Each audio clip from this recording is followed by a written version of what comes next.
Pada suatu hari Rasulullah SAW ditemui oleh malaikat Jibril. Rasul pun bertanya, ada apa wahai Jibril? Jibril menjawab, wahai Muhammad, sesungguhnya hari ini Allah Subhanahu wa Ta'ala sedang mengobarkan nyala api neraka, dan seluruh para malaikat amat ketakutan. Mereka tidak tahu harus bagaimana. Untung aku ingat, kata Jibril, bahwa engkau Muhammad adalah sumber cinta dan sayang Allah Subhanahu wa Ta'ala kepada alam semesta. Dengan alasan itu aku kesini, bertabaruk mengambil berkah dengan cinta Allah kepada dirimu, ya Rasulullah, ya Muhammad.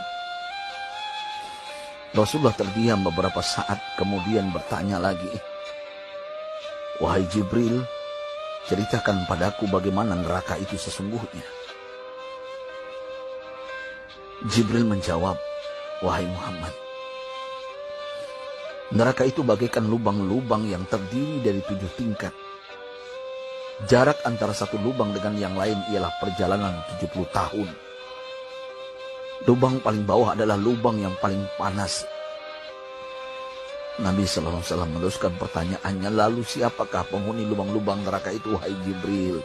Sampaikan kepadaku, Jibril. Jibril menjawab, lubang yang paling bawah diciptakan untuk orang-orang munafik. Lubang yang berikutnya untuk penyembah berhala, lalu untuk penyembah bintang dan matahari. Jibril terus menerangkan penghuni tingkatan neraka hingga lubang yang kelima, tempat umat Yahudi, dan yang keenam dihuni oleh umat Nasrani. Setelah menjelaskan penghuni 6 tingkatan neraka, Jibril diam cukup lama. Rasulullah SAW penasaran dan bertanya kepada Jibril, wahai Jibril, siapakah penghuni neraka yang ke-7? Jibril diam saja tidak menjawab.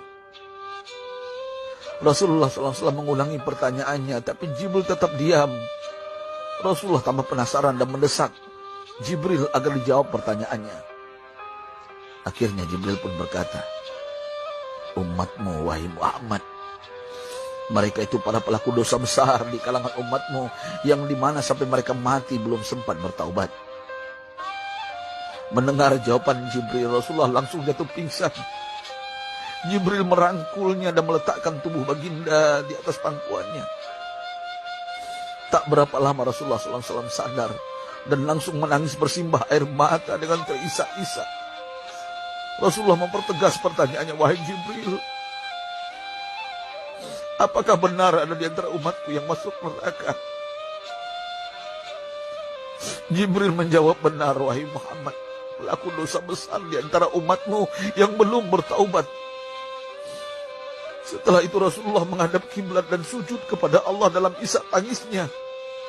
Sesekali dengan suara pelan beliau membisikkan kata-kata, ummati ya Rabb, ummati, ummati, ummati. Beliau SAW tidak mengangkat kepalanya dalam keadaan seperti itu selama 3 hari 3 malam, kecuali setiap Bilal bin Rabah mengumandangkan azan, barulah beliau bangkit untuk menjadi imam, dan setelah itu kembali sujud lagi. Pada hari ketiga Abu Bakar menyadari hal ini, beliau mengetuk pintu Rasulullah dan mengucapkan salam 3 kali, namun tidak terdengar jawaban. Abu Bakar sedih dan berseru di hadapan pintu Nabi besar Muhammad SAW, apakah ada jalan untuk masuk ke rumahmu ya Rasulullah? Tetap tidak ada jawaban. Di jalan Abu Bakar bertemu sahabat Umar. Mengapa engkau menangis wahai Abu Bakar? Kata Umar. Abu Bakar menceritakan keadaan Rasulullah SAW. Maka Umar pun melangkah menuju rumah Rasulullah dan terjadilah hal yang sama. Umar pun pulang dan menangis. Di jalan Umar bertemu sahabat Salman Al-Farisi. Dengan terisak Umar bercerita kepada Salman hingga membuat dia amat sedih, namun tidak berani mengulangi hal yang sama.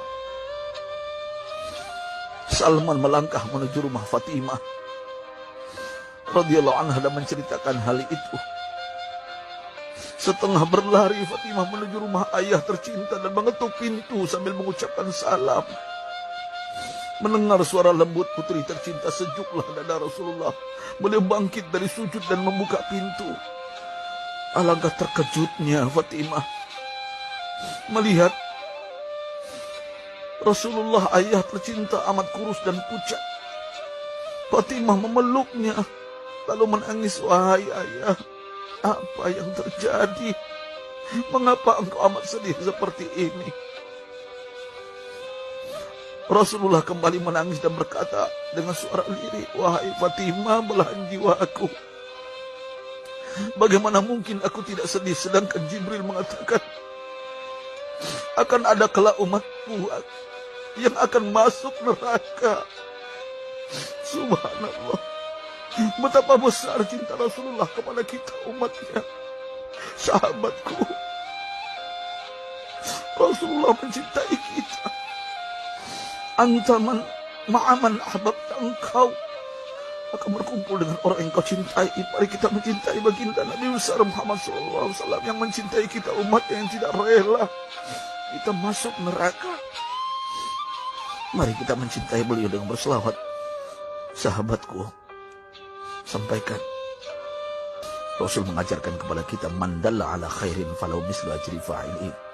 Siapa yang menunjukkan kepada kebaikan, maka dia akan mendapatkan pahala seperti orang yang mengerjakannya. Mudah-mudahan ini menjadi pahala jariah bagi kita.